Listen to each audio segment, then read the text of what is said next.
شريك له وأشهد أن محمدا عبده ورسوله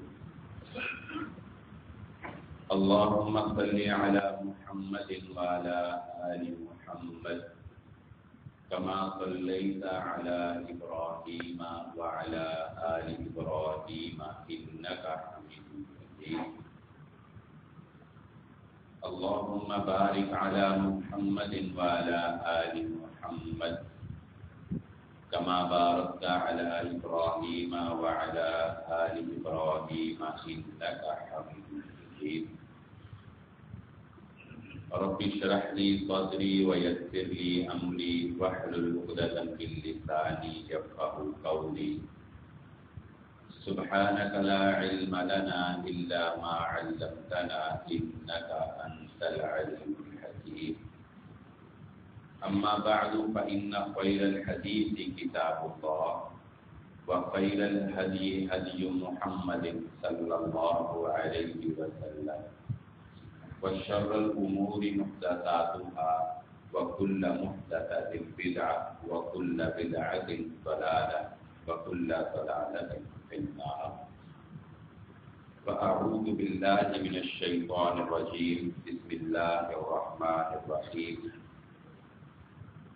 قال الله تعالى في القرآن المجيد هو الذي أرسل رسوله بالهدى ودين الحق ليظهره على الدين كله ولو كره المشركون وقال الله تعالى في القرآن المجيد وما خلقت الجن والإنس إلا ليعبدون قابل صدر احترام محترم سامعین اکرام، ہر قسم کی تعریفات اس خالق مالک ارض و سماوات کے لیے اور لاکھوں کروڑوں درود و سلام آپ محمد مصطفیٰ صلی اللہ علیہ وآلہ وسلم کی ذات اقدس پر۔ کاش کے انسان دین اسلام کی اس حقانیت کو تسلیم بھی کر لے کہ یہ دین امن اور سلامتی کا دین ہے، یہ دین بھائی چارے کا دین ہے، یہ دین فتنہ اور فساد کو پسند نہیں کرتا، یہ دین تبرہ سے مبرہ ہے، یہ دین انسان کو ادب، احترام، تقدس سکھاتا ہے۔ جو اس دین کو نہیں بھی مانتا، یہ دین ان کو ان کے ساتھ بھی اچھا سلوک کرنے کی تلقین کرتا ہے۔ دین اسلام ہمیں یہ درس دیتا ہے، ہمیں یہ تلقین کرتا ہے کہ وہ لوگ جو اللہ رب العزت کے مقابلے میں جھوٹے خداؤں کی پرستش کرتے ہیں، تمہیں اس بات کی اجازت نہیں کہ تم ان کے جھوٹے خداؤں کو برا کہو، کیونکہ اگر تم ان کے جھوٹے خداؤں کو برا کہو گے تو مقابلہ کرتے ہوئے وہ تمہارے سچے اللہ کو برا کہیں گے۔ ہم اپنے نبی محمد الرسول اللہ صلی اللہ علیہ وآلہ وسلم پر ایمان رکھتے ہیں اور آپ کی اطاعت اور فرما برداری کرتے ہیں اور دین کی شرعیت کو مانتے ہیں جو محمد الرسول اللہ صلی اللہ علیہ وآلہ وسلم پر نازل کی گئی اور مکمل کی گئی۔ لیکن اگر کوئی عیسائی ہمارے نبی محمد الرسول اللہ صلی اللہ علیہ وآلہ وسلم کی شان میں گستاخی کرتا ہے تو ہمارا دین ہمیں اس بات کی اجازت نہیں دیتا کہ ہم مقابلے میں حضرت عیسیٰ علیہ السلام کی شان میں کوئی کلمہ اپنی زبان سے گستاخانہ نکالیں، کیونکہ ہم تمام انبیاء پر ایمان رکھتے ہیں، کیونکہ ہم تمام انبیاء کا احترام کرتے ہیں، کیونکہ ہم تمام انبیاء اکرام کو اللہ رب العزت کا برگزیدہ بندہ سمجھتے ہیں۔ اسی طرح ہم لیکن ان کے مابین وہ فضیلت جو اللہ نے رکھی ہے وہ اللہ نے رکھی ہے. کسی کو ذبیح اللہ کہا, کسی کو خلیل اللہ کہا, کسی کو روح اللہ سے نواز دیا اور کسی کو حبیب اللہ سے نواز دیا. تلک الرسل فضلنا بعضهم على بعض. یہ فضیلت ہے جو اللہ نے بعض انبیاء کرام کو ایک دوسرے پر عطا فرمائی. اسی طرح یاد رکھ لیجیے یہ بات, ہم مسلمان ہونے کی حیثیت سے محمد الرسول اللہ صلی اللہ علیہ وآلہ وسلم کی آل سے محبت کرتے ہیں, ہم اہل بیت سے محبت کرتے ہیں, ہم حضرت حسن و حسین رضی اللہ تعالی عنہما سے محبت کرتے ہیں. ہمارا ساتھ, ہماری ہمدردیاں, ہماری چاہتیں, ہماری محبت حضرت حسین رضی اللہ تعالیٰ عنہ کے ساتھ ہے, اور یزید کے معاملے کو ہم اللہ کے سپرد کرتے ہیں, کیونکہ ہمیں تبرہ سکھایا نہیں ہمارے دین نے ہمیں یہ نہیں سکھایا. لیکن اس کے ساتھ ساتھ ہم تمام صحابہ اکرام کا ادب اور احترام ان کے مقام و مرتبے کے لحاظ سے کرتے ہیں, چاہے کوئی مہاجر ہے, چاہے کوئی انصاری ہے, چاہے کوئی یہودی سے مسلمان ہوا ہے, چاہے کوئی فارس سے ہجرت کر کے آیا ہے, چاہے کوئی حبشہ سے آیا ہے, چاہے کوئی سیاہ فام غلام ہے اور اسلام میں داخل ہو گیا ہے, کوئی کسی طرح بھی محمد الرسول اللہ صلی اللہ علیہ وآلہ وسلم پر ایمان لے آیا اور اس نے اپنی زندگی میں ایمان کی حالت میں آپ کے چہرہ پرانوار کو دیکھ لیا اور اسی حالت میں اس کی موت واقع ہو گئی, وہ صحابی قرار پایا, ہم اس سے محبت کرتے ہیں, ہم اس کا احترام کرتے ہیں, اور ہم تمام صحابہ اکرام کا احترام اسی مقام و مرتبے اور اسی درجہ بندی کے لحاظ سے کرتے ہیں جو درجہ ان کو محمد الرسول اللہ صلی اللہ علیہ وآلہ وسلم نے نوازا ہے. لیکن اہل بیت کی محبت کے بارے میں بھی آج چند باتیں آپ کی گوش گزار کرنا چاہوں گا. اہل بیت یعنی نبی صلی اللہ علیہ وآلہ وسلم کے گھر والے, آپ کے گھر والے, آپ کی ازواج مطہرات, آپ کے گھر والے, آپ کی بیویاں, اور آپ کے گھر والے کون؟ آپ کی اولاد, آپ کے گھر والی. اللہ کے نبی صلی اللہ علیہ وآلہ وسلم نے حضرت عائشہ صدیقہ رضی اللہ تعالی عنہا اس روایت کو بیان فرماتی ہیں کہ اللہ کے نبی صلی اللہ علیہ وآلہ وسلم ایک چادر کو اوڑے ہوئے تھے کہ حضرت حسن رضی اللہ تعالیٰ عنہ تشریف لائے. نبی صلی اللہ علیہ وآلہ وسلم نے اپنی چادر میں ان کو داخل کر لیا. حضرت حسین تشریف لائے, ان کو بھی چادر میں شامل کر لیا. حضرت فاطمہ تشریف لائیں, ان کو بھی چادر میں لپیٹ لیا. حضرت علی رضی اللہ تعالیٰ عنہ تشریف لائے, ان کو بھی اپنی چادر میں شامل کر لیا. اور اللہ رب العزت سے فرمایا, اے اللہ یہ میرے اہل بیت ہیں, اے اللہ یہ میرے اہل البیت, یہ میرے گھر والے ہیں, اے اللہ یہ میرے اہل بیت ہیں. ہم اہل بیت سے محبت کرتے ہیں کیونکہ حضرت علی رضی اللہ تعالیٰ عنہ کے بارے میں تو یہ صحابہ اکرام فرماتے ہیں کہ ہم منافقین کو علی کے بغض سے پہچانا کرتے تھے, کیونکہ جو مومن ہے وہ علی سے محبت کرتا ہے اور جو منافق ہے وہ علی سے بغض رکھتا ہے رضی اللہ تعالی عنہ. اور حضرت فاطمہ رضی اللہ تعالی عنہ کے بارے میں اللہ کے نبی صلی اللہ علیہ وآلہ وسلم نے فرمایا, فاطمہ بضعۃ منی, میرے جگر کا ٹکڑا, میرے جسم کا حصہ, جسے ہم محاورتاً کہتے ہیں میرے جگر کا ٹکڑا ہے. جس نے فاطمہ کو ناراض کیا اس نے مجھے ناراض کر دیا, جس نے فاطمہ کو ناراض کیا اس نے مجھے ناراض کیا. اور ایک روایت میں اللہ کے نبی صلی اللہ علیہ وسلم نے بات ارشاد فرمایا, جو چیز فاطمہ کو تکلیف دیتی ہے وہ مجھے بھی تکلیف دیتی, یعنی جس سے فاطمہ کو تکلیف ہوتی ہے تو گویا اس سے محمد الرسول اللہ صلی اللہ علیہ وآلہ وسلم کو بھی تکلیف ہوتی ہے. اللہ کے نبی صلی اللہ علیہ وآلہ وسلم جس وقت مرض الموت کے اندر مبتلا تھے, اپنی آخری وقت جو بیماری آپ کے اوپر آئی تو حضرت فاطمہ کو اپنے قریب بلایا, اپنے قریب کر کے ان کے کان میں سرگوشی کی. حضرت عائشہ رضی اللہ تعالی عنہا نے پوچھا لیکن نبی صلی اللہ علیہ وسلم کی زندگی میں انہوں نے نہیں بتایا، اور آپ کی وفات کے بعد پھر حضرت فاطمہ نے بتایا کہ نبی صلی اللہ علیہ وآلہ وسلم نے مجھے کیا کہا۔ پہلی دفعہ بات کہی تو حضرت فاطمہ رونے لگ گئی، پھر دوبارہ نبی صلی اللہ علیہ وسلم نے اپنے قریب کر کے ایک بات کہی تو حضرت فاطمہ مسکرانے لگ گئی۔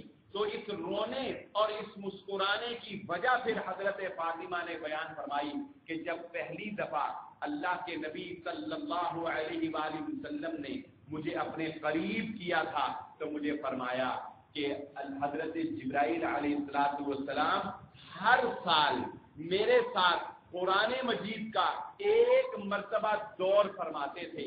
اس سال حضرت جبرائیل علیہ السلام نے میرے ساتھ قرآن مجید کا 2 مرتبہ دور فرمایا ہے، اور مجھے یہ لگتا ہے کہ یہ بیماری میری آخری بیماری ہوگی۔ اسی بیماری میں میں اپنے اللہ رب العزت سے، اپنے خالق سے جا ملوں گا۔ تو حضرت فاطمہ فرماتی ہیں کہ یہ خبر سن کے میرے آنکھوں میں آنسو آ گئے۔ تو جب نبی صلی اللہ علیہ وآلہ وسلم نے یہ آنسو دیکھے تو نبی صلی اللہ علیہ وآلہ وسلم نے فرمایا، اے فاطمہ کیا تو اس بات پر خوش نہیں ہے، کیا تو اس بات پر راضی نہیں ہے کہ اللہ رب العزت آپ کو جنت کی عورتوں کا سردار منتخب فرماتے ہیں؟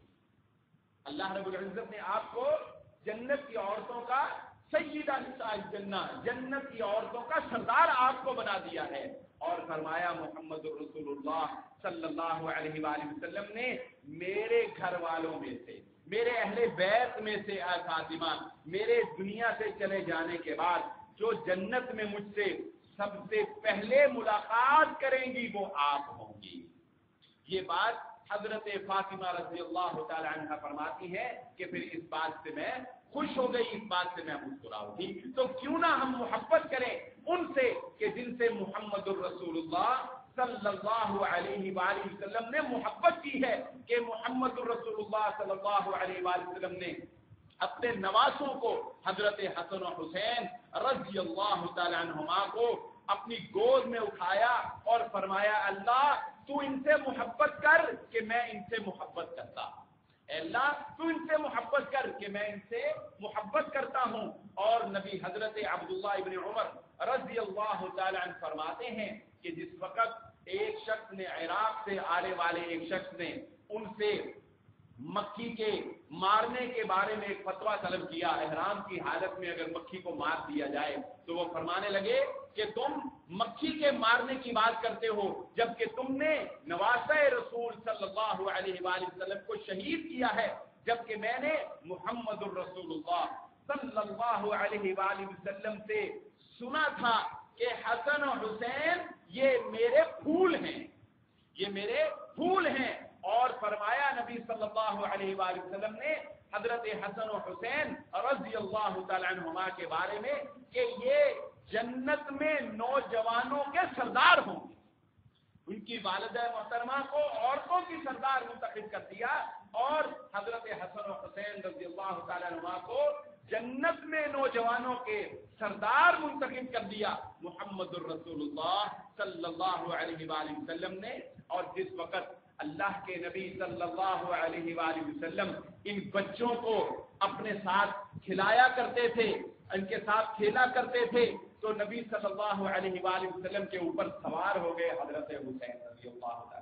جس طرح بچہ کسی بڑے بزرگ کے اوپر اس کی پیٹھ پر سوار ہو جاتا ہے، تو کسی دیکھنے والے نے کہا، اس نے مزاح کیا اور مزاح کے انداز میں اس نے کہا کہ کیا خوب سواری ہے جس پر آپ سوار ہیں، یعنی حضرت حسین رضی اللہ تعالیٰ عنہ کو کہا کہ بہت ہی عمدہ سواری ہے۔ تو نبی صلی اللہ علیہ وآلہ وسلم نے ارشاد فرمایا، سوار بھی بہت خوب ہے جو اس کے اوپر سوار، یعنی نبی صلی اللہ علیہ وآلہ وسلم نے ان کی تعریف فرمائی۔ اور یہی کافی نہیں، خطبہ جمعہ ارشاد فرماتے ہوئے اللہ کے نبی صلی اللہ علیہ وآلہ وسلم لوگوں سے خطاب کر رہے ہیں، اور دوران گفتگو دیکھا کہ حضرت حسن و حسین رضی اللہ تعالیٰ عنہما تیار کر کے والدہ نے اچھا لباس پہنا کر نلا دلا کر حضرت محمد الرسول اللہ صلی اللہ علیہ وسلم کی نظر پڑی کہ مسجد میں آ رہے، نانا کو دیکھ کر نانا کی طرف آ رہے ہیں، اللہ کے نبی صلی اللہ علیہ وسلم سے رہا نہیں گیا، اپنی گفتگو کو چھوڑ دیا، گفتگو کو کاٹ دیا، منبر سے نیچے اترے اور دونوں کو گلے سے لگا لیا اور فرمایا اللہ نے صحیح کہا ہے، انما اموالکم و اولادکم فتنہ، تمہارے مال اور تمہاری اولاد تمہارے لیے ایک آزمائش ہے۔ یعنی یہ محبت کا عالم تھا، جو محبت محمد الرسول اللہ صلی اللہ علیہ وآلہ وسلم کو حضرت حسن و حسین رضی اللہ تعالیٰ عنہما ان دونوں کے ساتھ تھی، اور حضرت حسن رضی اللہ تعالیٰ عنہ کے بارے میں محمد الرسول اللہ صلی اللہ علیہ وآلہ وسلم نے یہ پیشین گوئی فرمائی تھی کہ آپ کو اللہ رب العزت نے یہ حکمت سے نوازا ہے۔ آپ صلی اللہ علیہ وآلہ وسلم نے فرمایا مجھے امید ہے کہ میرا یہ بچہ مسلمانوں کے 2 گروہوں میں صلح کروائے گا، مسلمانوں کے 2 گروہوں میں صلح کا باعث بننے والی شخصیت حضرت حسن رضی اللہ تعالی عنہ کی شخصیت ہے۔ اور پھر ہم نے دیکھا کہ حضرت حسن رضی اللہ تعالی عنہ نے یہ کام پورا بھی کر کے دکھایا۔ تو اس بات میں کوئی شک نہ کرے، اس بات میں کوئی شک نہ کرے، اور اپنے دلوں کو اس بات سے منور کر لیں کہ ہم اہل بیت سے محبت کرتے ہیں، ہم حضرت حسن و حسین رضی اللہ تعالیٰ عنہما سے محبت کرتے ہیں، لیکن اس کے ساتھ ساتھ ہم دین کی ان باتوں کو نہیں چھوڑ سکتے جن باتوں کو ہمیں محمد الرسول اللہ صلی اللہ علیہ وآلہ وسلم نے سکھایا ہے۔ اپنا کوئی دنیا سے چلا جائے، کوئی اپنا پیارا دنیا سے چلا جائے تو میں کہتا ہوں ساری زندگی انسان کے دل سے غم نہیں جاتا، ساری زندگی۔ کسی کا بیٹا فوت ہو جائے تو باپ کے دل سے کیا غم چلا جاتا ہے؟ نہیں، مرنے دم تک اسے اپنے بیٹے کی موت یاد رہتی۔ کسی کا بھائی وفات پا جائے، کسی کے ماں باپ دنیا سے چلے جائے، نہیں بھولتا انسان۔ ہاں، یہ دنیا کی مصروفیات اور رونقیں ان کی یادداشت پر گرد ڈال کر اس کو نیچے دبا دیتی ہیں، لیکن کسی نہ کسی موقع پر، کسی عید پر، کسی شادی پر، کسی دکھ، کسی غم پر اسے پھر یاد آ جاتی، نہیں بھولتا۔ لیکن اسلام یہ نہیں کہتا کہ تمہارا کوئی پیارا جس سے تم محبت کرتے ہو، جس سے تم الفت کرتے ہو، اس کے غم کو بھلا دو، اس کا غم نہ کرو، غم بری چیز ہے۔ نہیں، اسلام یہ نہیں کہتا۔ اسلام کہتا ہے غم فطرت ہے، آنسوؤں کا آنا فطرت ہے۔ نبی صلی اللہ علیہ وآلہ وسلم اپنے بیٹے کی وفات پر روئے، آپ کی آنکھوں سے آنسو آئے، صحابہ نے پوچھا یہ کیا ہے؟ فرمایا یہ وہ الفت ہے، یہ وہ محبت ہے جو اللہ نے انسانوں کے دلوں کے اندر رکھی ہے، یہ اس کا اظہار ہے، اس پر اختیار نہیں ہے۔ لیکن اسلام نے جملے پر غور رہے، جو بات میں اب کہنے لگا ہوں یہ بہت اہم بات ہے۔ غم ہونا فطرت ہے، لیکن اسلام میں غم کا اظہار 3 دن سے زیادہ کرنے کی اجازت نہیں دی ہے۔ اظہار غم رہے گا، غم تو رہے گا، مگر اظہار غم کتنے دن ہوگا؟ صرف 3 دن ہوگا۔ 3 دن کے بعد کوئی ایسا عمل نہیں کریں گے ہم کہ جس سے غم کا اظہار ہوتا ہو۔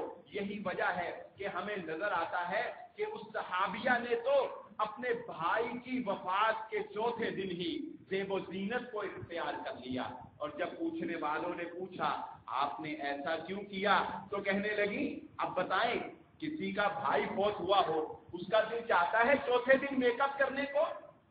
نہیں چاہتا نا، دل نہیں چاہتا۔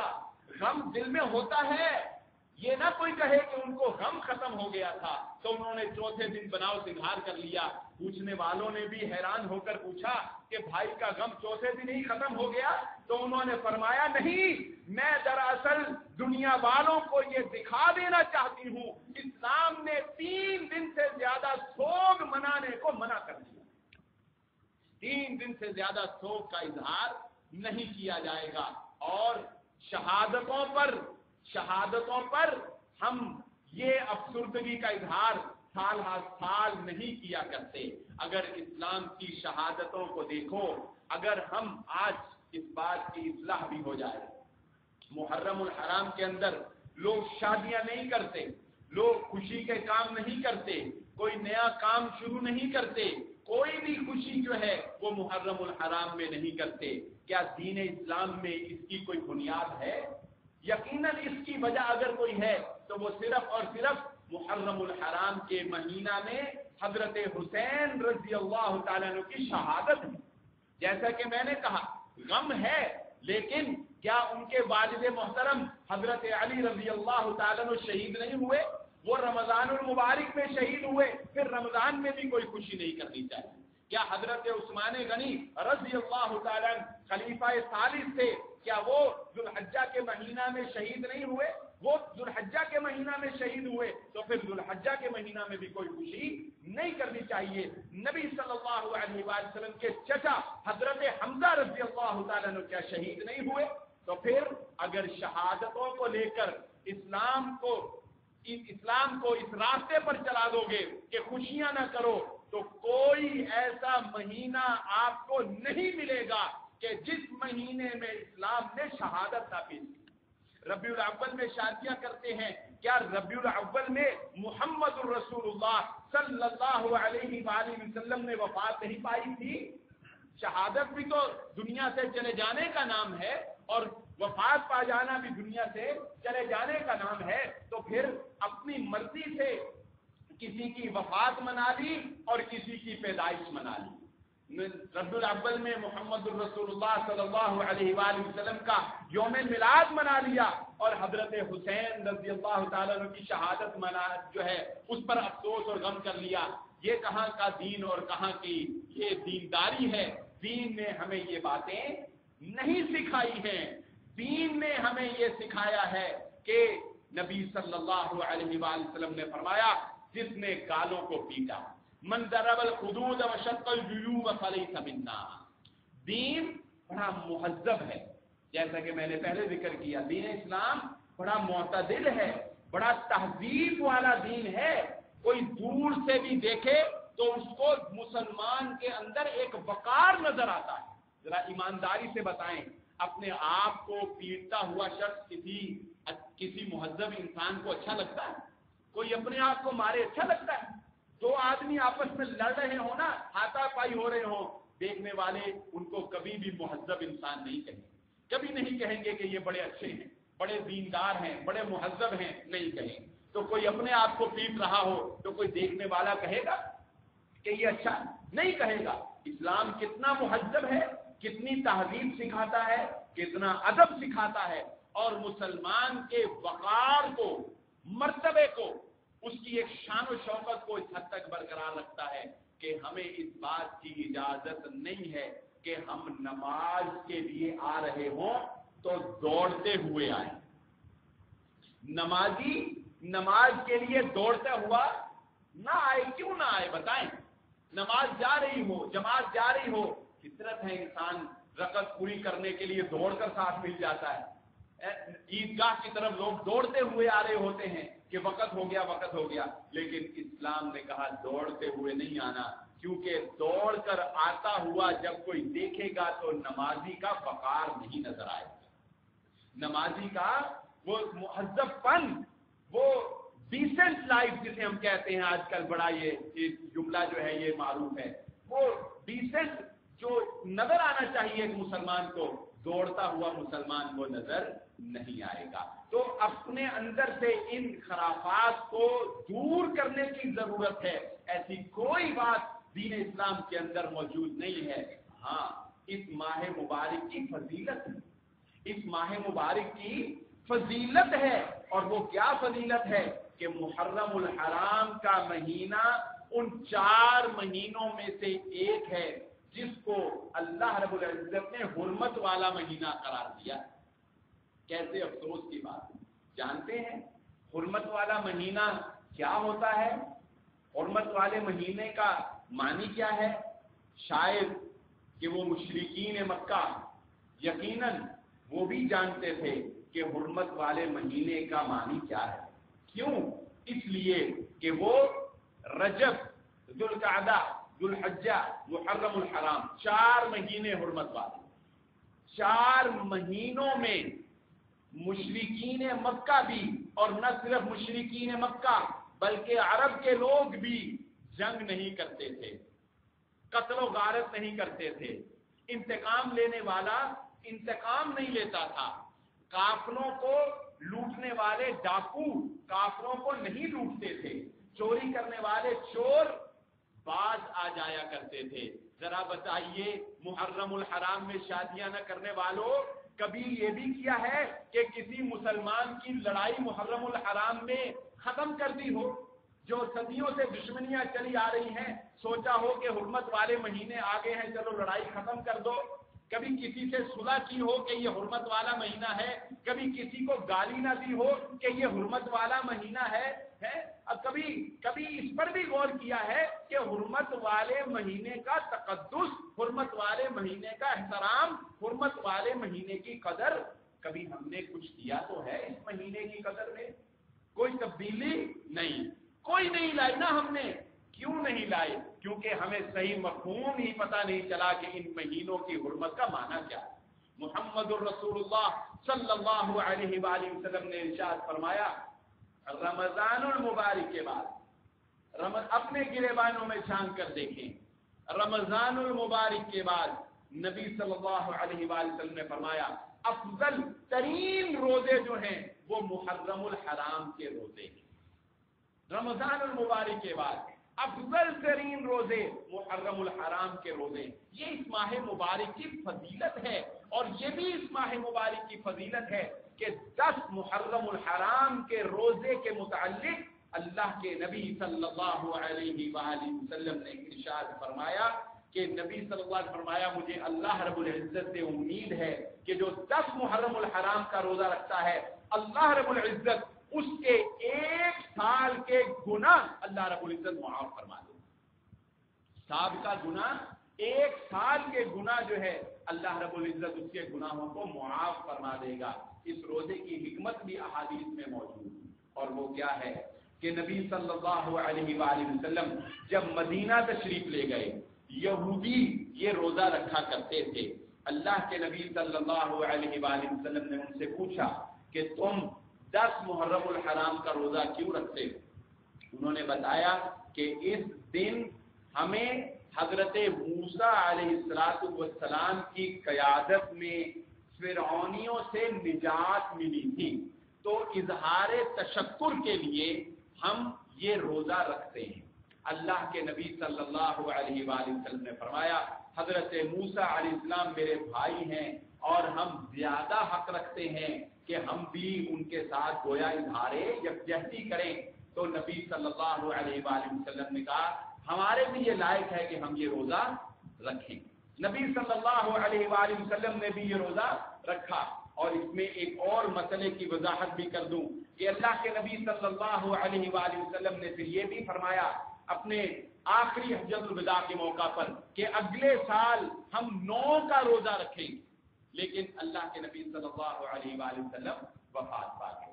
اب اس میں جو راجح موقف ہے وہ یہی ہے کہ 9 اور 10 2 روزے رکھے جائیں، 9 محرم الحرام کا روزہ بھی رکھا جائے اور 10 محرم الحرام کا روزہ بھی رکھا جائے، کیونکہ 10 کا دن تو اصل ہے۔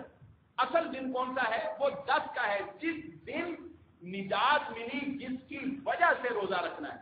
اور 9 کا روزہ ساتھ اس لیے ملا لیا جائے تاکہ یہودیوں کی مخالفت ہو جائے۔ یہ محرم الحرام کے اندر کرنے والے کام ہیں جو محمد الرسول اللہ صلی اللہ علیہ وآلہ وسلم نے ہمیں سکھائے ہیں۔ اور یاد رکھ لیجئے یہ بات، اس طرف میں اکثر وضاحت کرتا ہوں لیکن آج پھر اس بات کی وضاحت کر دیتا ہوں۔ آج کل یہ معاملہ چونکہ بہت پروان چڑھ گیا ہے اور سوشل میڈیا کی وجہ سے بھی شاید، تو اس بات کی وضاحت بھی اس موضوع کے تحت میں سمجھتا ہوں مناسب ہے اگر ہو جائے۔ اکثر آپ نے دیکھا ہوگا، کہا جاتا ہے اتنی دفعہ اگر کوئی شخص اللہ کا فلاں نام پڑھتا ہے، مثلا یا قدوس، اگر کوئی 500 دفعہ پڑھے تو اس کے 1 مہینے کے گناہ معاف ہو جائیں گے، اس کے رزق میں فراوانی آ جائے گی، ہر آفت سے وہ محفوظ رہے گا. یہ میں نے ایک مثال دی ہے. ایسی بہت سی باتیں آپ کو سننے میں ملیں گی. اسی طرح اگر کوئی یہ کہے کہ یہ فلاں حلیم کی دیگ کسی کے نام پر، حضرت حسین کے نام پر چڑھا دو، ساری مصیبتیں ختم، اس دن سبیل لگا لو فلاں کے نام کی، سارے معاملے ختم، تو آج ہم یہ جانیں گے ایسے عملیات جو بتائے جاتے ہیں ان کی حقیقت کیا ہے. عقل سے انشاءاللہ بات سمجھ میں آ جائے. عقل سے بات سمجھ میں آ جائے. ایک بات سوچیں، ثواب جو دینا ہے وہ کس نے دینا ہے؟ اللہ نے. اللہ نے ثواب دینا ہے نا. کوئی اور تو نہیں ہے جو ہمارے عملوں کا ثواب دے سکتا ہو. مثلا ہم نے سبحان اللہ و بحمدہ سبحان اللہ العظیم پڑھا، اس کا ثواب ہمیں کس نے دینا ہے؟ اس کا ثواب ہمیں اللہ نے دینا ہے. ہم نے ایک دفعہ درود ابراہیمی پڑھا، ہمارے نامہ اعمال میں 10 نیکیاں لکھ دی گئی. کس نے لکھی؟ اللہ نے. 10 گناہ مٹ گئے. کس نے مٹائے؟ اللہ نے. نبی صلی اللہ علیہ وسلم نے فرمایا جو درود پڑھتا ہے مجھ پر، اللہ اس کے غموں سے اس کو نجات دے دیتا ہے. غموں سے نجات کس نے دینی ہے؟ اللہ نے دینی ہے نا. تو یہ بات بھی اللہ ہی بتا سکتا ہے کہ کتنی دفعہ کون سی دعا پڑھو گے تو میں کیا دوں گا. یہ بات کون بتا سکتا ہے؟ صرف اللہ بتا سکتا ہے کہ کتنی دفعہ کون سی دعا پڑھو گے تو میں تمہیں کیا دوں گا. اور یہ بات اللہ صرف اور صرف یا قرآن میں بتا سکتا ہے یا اپنے نبی محمد الرسول اللہ صلی اللہ علیہ وآلہ وسلم کے ذریعہ سے بتا سکتا ہے. ایمانداری سے بتائیں، کیا کوئی اور ایسا ذریعہ ہے کہ جس سے ہمیں یہ پتا چل سکے کہ اتنی دفعہ اللہ کا فلاں نام لینے سے فلاں کام ہو جائے؟ بتائیں. کوئی اور ذریعہ ہے؟ کس کو کیسے پتا چلا؟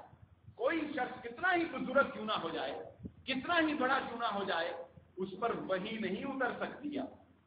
لا نبی بعدی. وحی اگر اتری تو صرف محمد الرسول اللہ صلی اللہ علیہ وآلہ وسلم پر، اور اس سے پہلے انبیاء پر. اس کے بعد اب وحی اتر سکتی نہیں. تو کوئی نہیں یہ بتا سکتا کہ فلاں کام، فلاں ورد، فلاں وظیفہ، فلاں نام، فلاں حلیم، فلاں دیگ، فلاں گوشت، جو کچھ بھی خرافات ہیں کرنے سے تمہیں یہ ملے گا، یہ ملے گا، یہ ملے گا. کوئی نہیں بتا سکتا. صرف وہی بتا سکتے تھے جن کو اللہ وحی کے ذریعے بتاتا تھا، اور وہ محمد الرسول اللہ صلی اللہ علیہ وسلم. تو کیوں اے انسانوں، میں تو کہتا ہوں اکثر یہ بات کہ مسلمانوں، وہ جو حضرت موسیٰ علیہ السلام نے اپنی قوم سے کہی تھی اتستبدلون الذی هو ادنی بالذی هو خیر، جو حضرت موسیٰ علیہ السلام سے پچھلے جمعوں میں ہم نے اس واقعہ کو شاید ذکر بھی کیا کہ حضرت موسیٰ علیہ السلام سے قوم بنی اسرائیل نے کہا کہ اللہ رب العزت سے کہیں ہمارے لیے زمین سے سبزیاں اگائیں، ترکاری اگائیں، ہمارے لیے زمین سے یہ پیاز اگائیں. تو حضرت موسیٰ علیہ السلام کہنے لگے کیسی میری قوم ہو، کیسے ہو تم اچھی چیز کو چھوڑ کر گھٹیا چیز کا مطالبہ کر رہے ہو.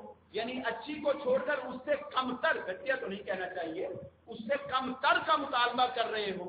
اتستبدلون الذی هو ادنی، کم درجے کی ہے، اس سے ہوا خیر جو بہتر ہے. تو میں بھی مسلمانوں کو، اپنے سننے والوں کو یہ کہنا چاہوں گا، کیا ہمارے پاس غموں کے مداوع کرنے کے لیے کوئی ایسا طریقہ موجود نہیں جو محمد الرسول اللہ نے بتایا ہو صلی اللہ علیہ وسلم؟ کیا ہمارے پاس اللہ کا قرب حاصل کرنے کے لیے کوئی ایسا طریقہ نہیں جو محمد الرسول اللہ نے بتایا ہو صلی اللہ علیہ وسلم؟ تو کیوں ہم ان طریقوں کو چھوڑ دیتے ہیں جو طریقے ہمیں اللہ نے اور اس کے نبی نے بتائے ہیں، اور کیوں ان طریقوں کو اپناتے ہیں جو ہمیں خود ساختہ اور کسی بزرگ نے بتایا ہے؟ کیا ہمیں ان طریقوں پر اعتماد نہیں؟ کیوں نہیں؟ یقیناً ہمیں ان کے اوپر اعتماد ہے، لیکن انسان دھوکے میں آ جاتا ہے، جلدی رزلٹ چاہتا ہے اور جلدی نتیجہ چاہتا ہے، اس لیے انسان دھوکے میں آ جاتا ہے. دھوکہ نہ کھائیں. عمل صرف وہی ہے جو اللہ نے بتایا، اور نتیجہ صرف اسی کا حاصل ہوگا جو اللہ نے بتایا اور محمد الرسول اللہ صلی اللہ علیہ وآلہ وسلم نے بتایا. صدقہ کریں. اللہ کے نبی صلی اللہ علیہ وآلہ وسلم نے کوئی دن نہ صدقہ کرنے کے لیے خاص کیا، نہ صدقہ کرنے سے روکا۔ صبح کو کرو، رات کو کرو، شام کو کرو، محرم میں کرو، ذوالحجہ میں کرو، رجب میں کرو، سفر میں کرو، جب مرضی کرو۔ نہ کوئی جمعرات ہے، نہ کوئی سوموار ہے، نہ کوئی ہفتہ ہے، نہ کوئی جمعہ ہے، کرو، صدقہ کرو۔ ہاں، اللہ کے نبی صلی اللہ علیہ وسلم نے فرمایا لم نقضت المال بالصدقہ، صدقہ کرنے سے مال کم نہیں ہوگا، صدقہ کرنے سے مال کم نہیں ہوگا۔ اس پر یقین کیوں نہیں کرتے؟ مسلمانوں کے اندر جو خرافات ہیں ان کو چھوڑنے کی ضرورت ہے، صحیح دین کو اپنانے کی ضرورت ہے۔ اور صحیح دین کیا کہتا ہے؟ بڑی پیاری حدیث ہے اللہ کے نبی صلی اللہ علیہ وآلہ وسلم کی۔ صحیح دین تو یہ کہتا ہے، کوئی یہ نہ کہے کہ اسلام نے دنیا کو مشکل بنا دیا ہے، نہیں، اسلام نے دنیا میں رہنا بھی آسان بنا دیا ہے، اور آخرت میں تو آسانیاں ہے ہی مسلمانوں کے لیے۔ دنیا میں رہنا بھی اسلام نے آسان کر دیا۔ کیسے آسان کر دیا؟ ان الدین یسر ولن یشاد الدین احد الا غلبہ فسددوا وقاربوا وابشروا بالجنہ۔ اللہ کے نبی صلی اللہ علیہ وسلم نے فرمایا جو دین میں لے کر آیا ہوں وہ بڑا آسان دین ہے۔ میں نے لوگوں کو دنیا کی خرافات سے نکال کر دنیا کی آسانیاں دی ہیں۔ قتل و غارت ختم ہو گیا تو لوگ سکون میں ہوئے کہ نہ ہوئے؟ زنا ختم ہو گیا تو عزتوں کو تحفظ ملا کہ نہ ملا؟ چوری ختم ہو گئی تو لوگوں کے مالوں کو تحفظ ملا کہ نہیں ملا؟ شراب ختم ہوئی، شراب حرام ہوئی، مدینے کی گلیوں میں بہائی گئی تو بتائیں لوگ پرسکون ہوئے پہلے سے کہ لوگوں کے دماغ پہلے سے زیادہ بے سکونی کا شکار ہو گئے؟ اگر چور کا ہاتھ کاٹنے کی حد اسلام نے بتائی تو بتائیں چوری میں اضافہ ہوا کہ چوری ختم ہو گئی؟ اگر قتل کا قصاص اسلام نے نافذ کیا تو بتائیں قتل میں اضافہ ہوا کہ قتل ختم ہو گیا؟ کوئی تو ایسی بات بتاؤ جو اسلام میں ہو اور تمہیں اس نے بے سکون کیا ہو، کوئی تو ایسی بات بتاؤ۔ اسلام نے اپنے ماننے والوں کو سکون دیا، اطمینان، راحت، امن دیا۔ تو اللہ کے نبی نے بھی فرمایا صلی اللہ علیہ وسلم جو دین میں لایا ہوں اس پر چلو گے تو سکون میں رہو گے۔ اور وہ دین سیدھا ہے، بالکل سیدھا دین۔ یہ دائیں بائیں سے ملائی ہوئی باتوں کو دین میں شامل نہ کرو۔ اگر ان کو شامل کرو گے دین پر عمل کرنا مشکل ہو جائے گا، دین تمہارے لیے مشکل ہو جائے گا، دین پر عمل کرنا مشکل ہو جائے گا۔ اللہ رب العزت سے دعا ہے جو کہا اور جو سنا اللہ رب العزت سمجھنے کی اور عمل کرنے کی توفیق عطا فرمائے۔ وما علیہ الا البلاغ۔